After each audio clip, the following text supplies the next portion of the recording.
Okay, here is another tutorial. It's problem number 46 in your book, and we are trying to find reactions at point A and B.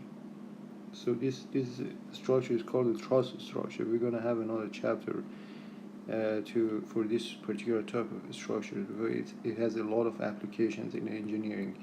So right now, what I'm trying to do is to find the reactions at this point B and point A.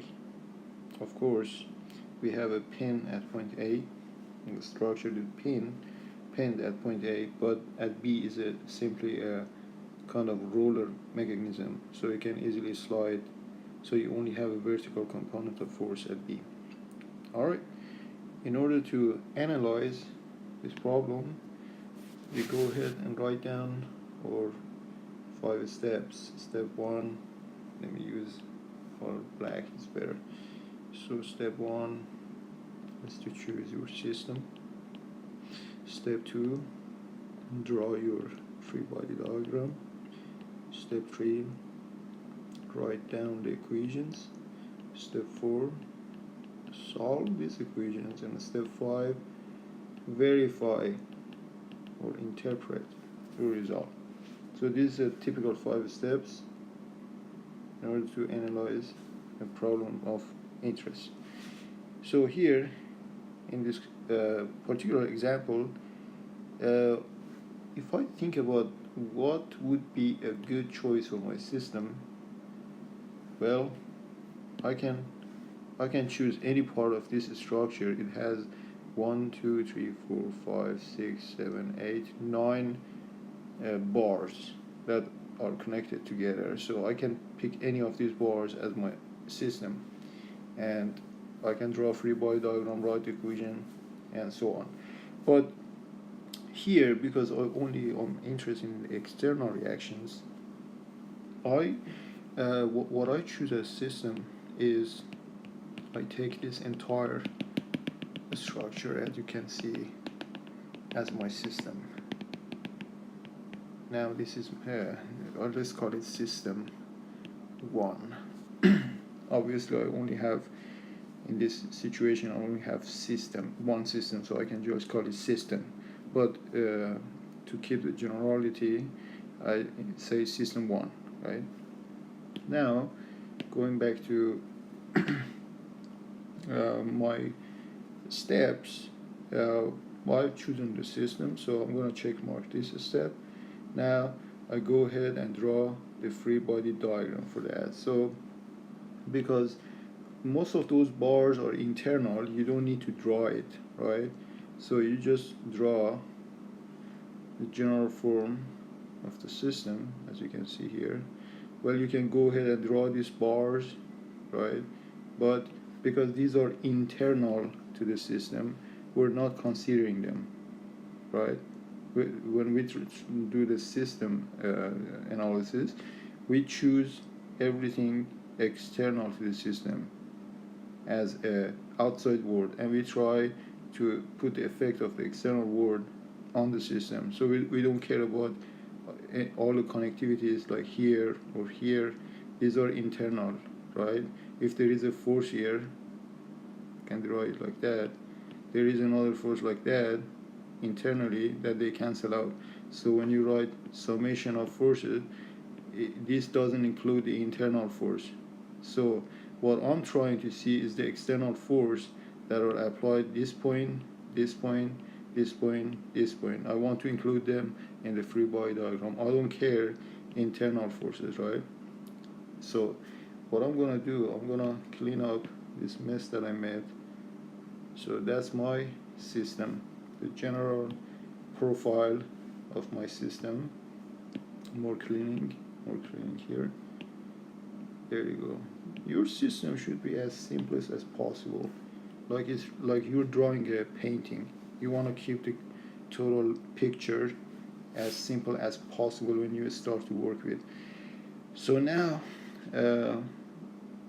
this is my system. Now I should do free body diagram, right? Step number 2. So I'm kind of like working here, I'm here. So in order to draw a free body diagram, I have to find surface effect and body effect, or surface force, body forces, right? In order to draw free body diagram. So let's go ahead and pick a point on the border. Let's start with this guy, and let's start to walk on this imaginary border and see at what point this system is going to intersect the neighbors, the outside world. As I said, we don't care about the interior, the inside world, right? We're talking about just the outside world. So the first point I see is right here. The 5K to the right is applied at that point. So I go back to my free body diagram and put a 5K, let me use a red color. So you're gonna have a force right here, and the value of the force is 5K to the right. Okay, so we have this force right here, and then I continue walking on this border. So I'm gonna walk on this border and then try to see at what point I'm going to intersect the outside world. So I'm not intersecting anything. There is no force coming like this. There is no moment coming from the outside world. Nothing is going to interfere, right? So then I continue coming here. Then the next thing I caught is this connection between this roller and the earth. This is just a smooth connection. It's just a contact point. There is nothing engaged. There's nothing welded here, nothing pinned. It's just a smooth contact point, right? So because it's a smooth contact point, then I ask this question, can I move it in this x direction? The answer is yes, you can easily move it in x. And also you can easily roll. So I'm not going to have a force in x or a moment here. The only thing I have is the vertical force that keep this point upward. Let's call it Vy. So all I need to include in my free body diagram is the vertical force at point B. So let's go back to free body diagram and include that point. Use color red. So there you go. Now I put a By right here, and because I don't know it, I just introduce a variable like By, but you can call it anything. You can call it just simply B2, B3, whatever, as we discussed in the class. Sooner I'm going to skip all these details when we go to more complicated problem, but I just want to let you know that you can do whatever you want as long as you introduce an unknown variable, so you can name it whatever you like. It doesn't really matter. Now let's go back and continue walking on this border. So I'm not cutting anything from the outside world. Now I'm cutting this 8K Newton, so I'm gonna put 8K at this point, 8K, right? And then let's go back, move, there you go, move. And the next thing I caught is a 6K force. So again, I'm gonna include that as well. So come here, put it right here, and these are purely vertical forces, 6K. This could be loading, it could be anything. Let's say I have a load, let's say I have a bucket hanging from here, and there are some weight, construction weight on this. So this could be a 6K Newton force that is applied at this point. It could be anything. We represent the effect by a total point load, right? Now continue walking. I walk, and then I come to this point, this guy, right? So this guy is a pin, as you can see, is a pin, right? And we know that in a pin, as we discussed in class, we have two unknown components because you can't move it in x or y, but the moment is 0 because it's frictionless pin. There is nothing to resist the rotation, right? So it can easily rotate around that point. So I need to include two components at that point. So let's go back to that point. There you go. So this 2, 4, I just pick some default value with default orientation, like to the right, and I call it AX. This is the X component, and then I put a Y component of force A, and there is no moment. So we're done with that pin. Now I'll continue walking back on the board, and then I come back to this original point. So I'm done with the surface forces, right? Surface force, I'm done with that. Now let's go to the body force. Well, the thing is, this truss, you can ignore the weight of each one of these members. You see these members? You can ignore the weight of these, because in practice, when they build truss, the bars in the truss, they are so thin, and usually they're made of aluminum, so they're very light. So the entire purpose of truss structure is to minimize the weight in engineering design. So basically, you can safely ignore the weight of these guys, right? Now let's say we had the weight parameter in like a frame, right? Then what I do, I would go and put this mg, the weight of the mass of this bar, times constant of gravity at the center for each one of those, like one here, and then I just simply add them to the body force for this entire system that I'm analyzing here.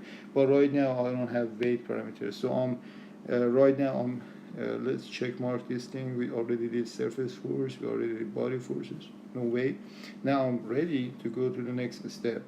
So let's check mark this guy, and now I'm working on the equation right now, right? So let me give you some point here. Like if I ask you find the value at point B, like I'll give you this complicated truss. Of course, this is not a complicated one, but this is not just one member system. It has 9 members, right? So I give you this structure and I say just find by. So that's the subject of the question. That's what question you're asking. So here, instead of writing all the 3 equations, because you only have one system, right? So you have 3 equations per system in 2D. You can immediately go to the moment equation and write a moment equation about this point.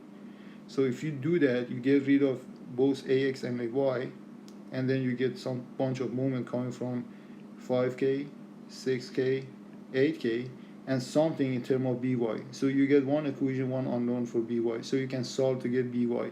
So if I ask things like that, that means that you should be tricky. You shouldn't waste your time to write all the equation and then solve everything, right? Because I'm only interested in by.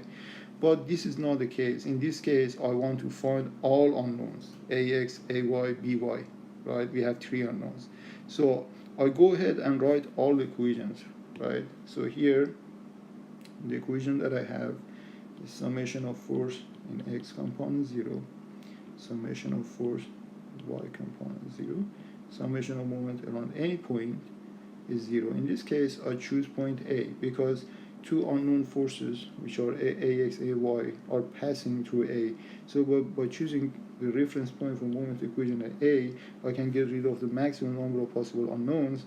So that greatly simplifies my problem. But it doesn't matter if you choose B or A for this point, whatever, right? The end result should be same, exactly the same. You just make your solution easier by choosing a better point. Now let's go ahead and write these 3 equations. So the first equation is 5k positive, so they don't have any x component, plus ax is equal to 0. This is the first equation, right?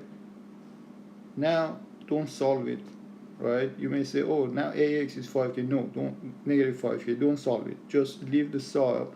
As you can see here, let me question mark it. We have a separate stage for solving the equation. Now let's go to the y components. So you get positive by, right?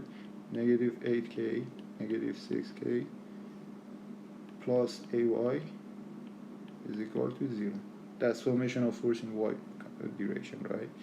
Now the third equation, summation of moment with respect to point A, well, first I'm talking about this point, right? This point. This is my reference point. Let's take ax. So ax is going through this point, right? So the moment is 0 because the moment arm is 0. Similarly, AY, moment is 0. Now let's go to this 5K right here, right? Where should I, first of all, we never want to do cross product or determinant as we discussed in class. We use the method of moving forces because that's just very, very, very easier, right? So this one, we have 5 steps to compute the moment using method of moving forces. Step 1, decompose, or break it down. Step 2, move. Step 3, get the moment arm and compute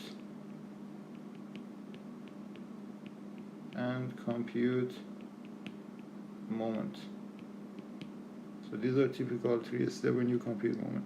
So this guy, if this is my reference point here, right, this guy I need to move it this way so that at this particular point it becomes orthogonal to this reference point, right? So that's my R position vector, and that's my force vector. So in this case, the moment would be R times 5K, right? So you write 5K times, and according to the picture, R is 2 meters. You see that?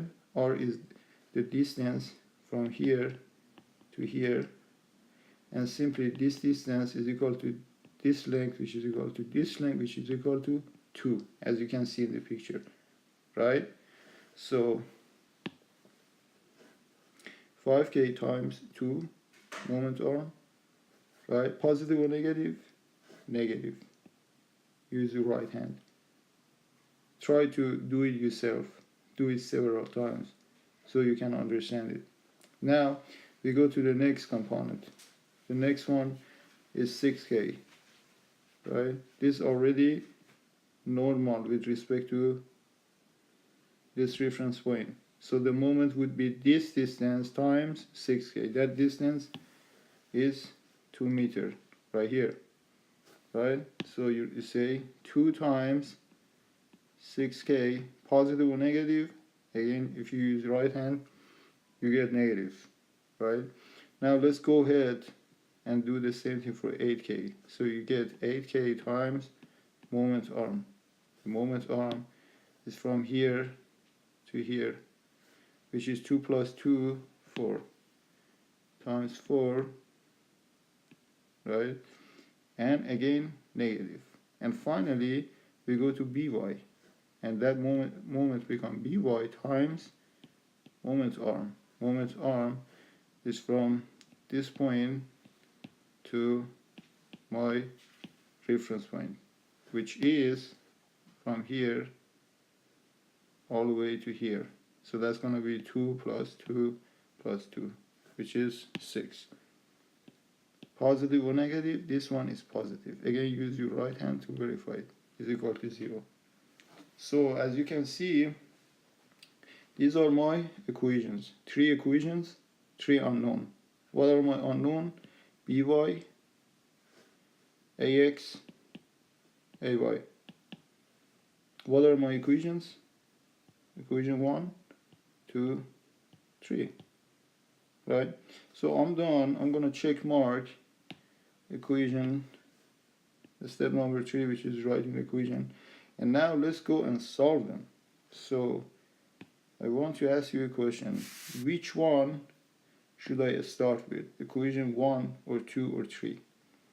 It turned out that we cannot start with equation 2. Look at this equation. This equation is one equation, 2 unknowns, right? So I cannot start with this equation. So I can either start with this equation, equation number 1, or the last one. Like if I was particularly interested in By from the beginning, I could just write this one line and solve the problem.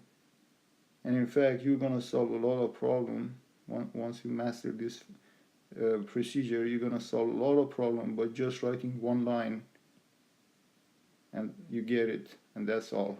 Right? We will reach that point. Now let's solve equation number 1. So if you solve that, equation number 1 would give you ax is equal to negative 5k. That means that you see here the direction of ax, I'm going to highlight it.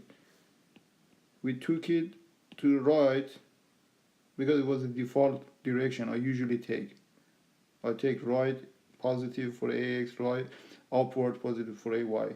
But this guy says that the actual force there is negative. That means the actual force is this way, right? And the value is 5k. So we can either say 5k positive, put it on a picture, right?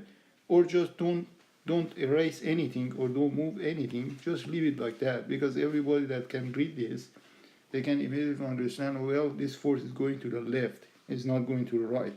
It's just a difference in representation. Now let's go and solve equation number 3. So if I solve equation number 3, I'm gonna get by is equal to 10k plus 12k plus 32k divided by 6. So basically take everything here to the right, this will give you 10k, 12k and 32k, and then divided by 6. So that's my by. I forgot to bring my calculator. Let me go and grab my calculator.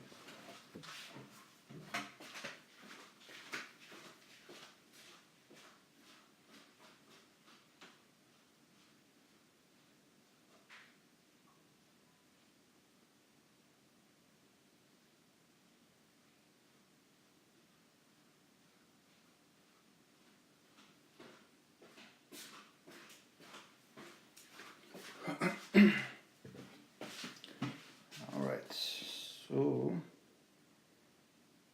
put this value in the calculator. We may know the final answer, but let's just put it in the calculator. Yeah, the final answer, as I expected, is 9k. So now I have both by, let's summarize it here, by is positive 9k. You may just not write the positive sign, ignore it, right? It's a positive, 9k is just simply positive 9k. But if you have negative, you have to write it, or show it with a flash like this, with the arrowhead, with the sign. So let's go to equation number 2. Now I'm ready to solve equation number 2. So equation number 2 would give me ay is equal to 6k plus 8k minus by. Right? Simply take this to 14k to the right minus by. So 14k minus 9k, that's going to be 5k.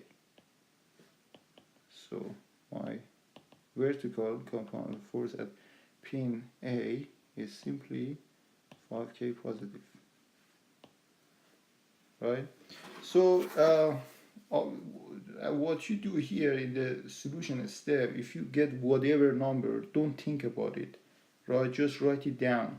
Put it in the calculator, just write it down, because it can easily distract you. If you get a negative or positive sign, you may say, well, am I doing right? Well, don't think like that, because guess what? We have a separate stage here. Look at the stage number 5. It's just about thinking, verification, that if you got the right number or not. Right now, just put it in the calculator, and what the calculator gives you is the answer that is probably correct, right? Now, let me check mark solve, because we already solved it, right? Now let's go work on the verification. Well, the answer that I get here is the force in By, as you can see here, look, this cannot be negative, right? It is impossible, because it should be always upward, because it should be upward to keep it up. If it's not upward, it's going to fall down. This contact here cannot apply, the earth cannot apply a force like that to this contact point, because this is simply contact point, nothing is welded here. So the earth cannot put a force like this to this structure at this point. The only force that it can apply is just upward positive, right? Now we have to go and check the numerical value Vy. If it's a negative number, then we are doing something terribly wrong. Now where is my Vy? Right here. It's a positive number, right? So this solution is probably right. If it was negative, I would have missed something right here in the step here or somewhere before it. Step 1, 2, 4, right? Another thing that I have to check is, if you look at this loading, you have a 5K to the right, as you can see. So when you have this kind of loading, this structure, if you don't have pin here at this point, this structure should start moving to the right, move. But look, this pin is preventing this structure from moving to the right. So the force here should be this way, the x component of force. So the x component of force should be negative, because I choose this sign as a positive. So let's go and see the result, see if I get it. So you see the x component, I can write it here, the ax is a negative value. So this is the verification process. Do your best. Sometimes the structure is just too complicated. You cannot verify. You don't have any intuition about what's going on. You have no idea about what's going on, because the structure is very, very complicated. So in that case, you don't need to do verification. You can use a computer program to verify your analysis in the very complicated general case. But in this case, that is not hard, you can verify it. Well, I hope this example helped you with understanding of problems in chapter 4. Hopefully I speed it up to harder problem that involve springs and frames and hydraulic jacks and whatever system combination, and we're gonna solve a lot of interesting problems soon. Well, okay, good luck.